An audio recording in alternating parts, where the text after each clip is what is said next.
Hey guys, and welcome back to this channel. In this video, I'll be showing you guys how you can level up your research device in Heartopia.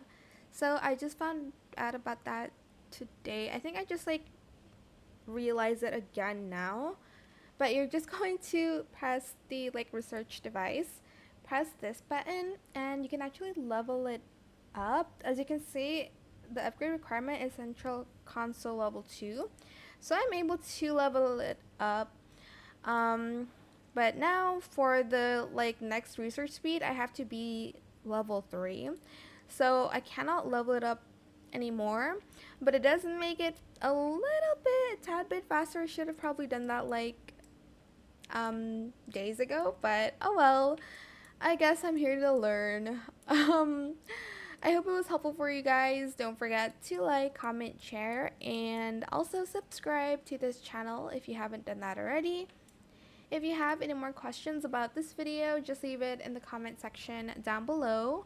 I will try my best to answer them all for you guys. And if you found this video helpful, please click the thanks button as well. So the difference is, I think the donut trampoline, it was going to take 4 days, sorry.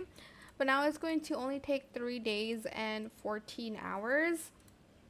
And for the phonograph, it was going to take 3 days, and now it's going to take 2 days and 16 hours, which I should have probably done before, but that's okay. Just have to wait an extra few days now. I hope it was helpful for you guys. Don't forget to like, comment, share, and also subscribe to this channel if you haven't done that already. If you have any more questions about this video, just leave it in the comment section down below. I will try my best to answer them all for you guys. And if you found this video helpful, please click the thanks button as well. That is it. Thank you so much for watching. Bye!